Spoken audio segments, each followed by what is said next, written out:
ఆశ్చర్యకరమైన మేలుతో మనకు జీవితాలకు ఎంత చక్కగా ఆయన తీర్చిదిద్దుతూ మనకు చెప్పాల్సిన ప్రతిదాన్ని కూడా చెప్పడానికి ఎంతగానో ఇష్టపడుతున్నా దేవాది దేవుడు. హల్లెలూయా, దేవునికి స్తోత్రం.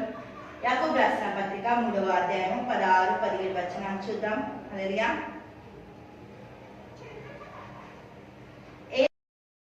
వివాదం ఎక్కడ ఉండునో అక్కడ అల్లరి, ప్రతి నీచ కార్యంలో ఉండును.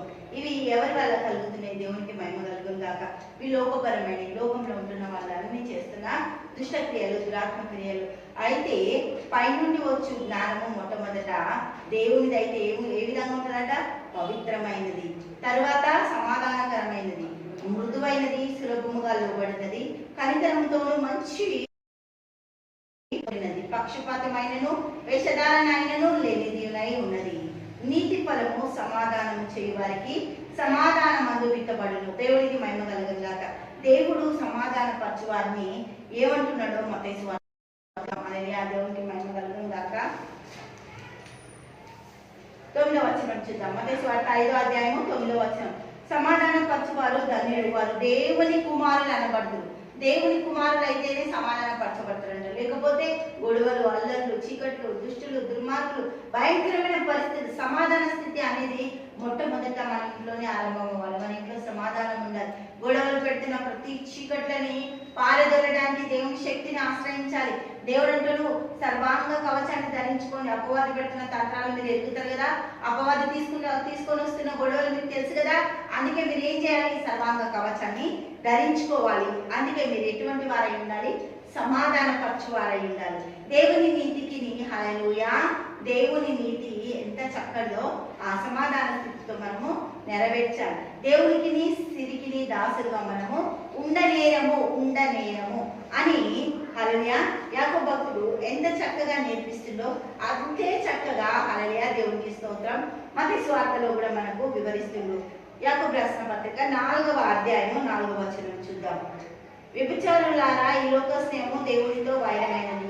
మీరే కాబట్టి ఎవడును ఈ లోకంతో స్నేహం చేయబోరునో వాడు దేవునికి శత్రువు. హల్లెలూయా. ధనం ఏమైపోతుందంట? మనకి ఒక శత్రువులా మార్చేస్తుందంట.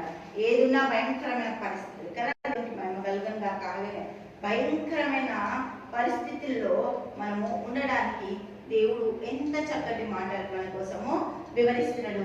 మత్తయి సువార్త 6వ అధ్యాయం 24వ వచనం.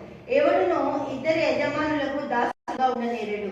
ఒకడు దేవునికి స్తోత్రం, అతడు ఒకరిని ద్వేషించి ఒకరిని ప్రేమించను, లేదా ఒకరి పక్షముగా నుండి మరి ఒకరిని తునీకరించును. మీరు దేవునికి సిరికిని దాసులుగా ఉండనేరడు. ధనం ఎక్కడ ఉంటుందో మన హృదయం కూడా అక్కడ ఉంటుంది. అందుకే మనం ఏం చేయాలి? విత్తడం మొదలు పెట్టాలి. విత్తినప్పుడు పరలోక రాజ్యంలో ఉన్న ధనం పైన మన మనసు ఉంటుంది. పరలోక మంది ఉన్న ధనం మన దృష్టి ఉంటుంది. అది న్యాయమైన స్త్రీ, అన్యాయమైన సిరి కాదు, న్యాయమైన సిరి మన కోసం దేవుడు సమకూరుస్తాడు. దేవునికి మహిమగా ఎప్పుడైతే నువ్వు విత్తుతావో, ఎప్పుడైతే దేవుని సన్నిధిలో నీ యొక్క కష్టార్జితాన్ని కుమ్మరిస్తావో, ఆయన నీ కష్టాన్ని తక్కువ చేస్తాడు, నీ జీతాన్ని ఎక్కువ చేస్తాడు. నీ కష్టం తగ్గిపోయినప్పుడు, జీతం ఎక్కువైనప్పుడు నీ జీవితానికి ఆధారంగా ఉన్న ప్రతి ఆటంకాలన్నిటిని కూడా కొట్టివేసి సమకూర్పుతో సమృద్ధితో నీ జీవితాన్ని కట్టడానికి ఆయన ఎంతో ఇష్టపడతాడు. అందుకే మనము దేవునికి దాసులుగా ఉండి ఆయన పనులలో, ఆయన సేవలో, పరిచర్యలో పాల్గొన్నప్పుడు ఆయన మనకి ఇంకా అద్భుతాలు దయచేస్తాడు. దేవుడికి మహిమ కలుగును గాక. హల్లెలూయా. తండ్రి యేసానికి వందనాలు, స్తోత్రాలు, గొప్పది, అద్భుతంగా, ఆశ్చర్యంగా నీకే స్తుతులు, స్తోత్రాలు చెల్లిస్తున్నాం. అన్ని రంగాల్లో నీ బిడ్డలను ఆశీర్వదించి, దీవించి, సహాయత దయచేసి, కృప చూపించి, ధన్యత దయచేసి యేసు నామములో ప్రార్థిస్తున్నాము తండ్రి. ఆమేన్, ఆమేన్, ఆమేన్.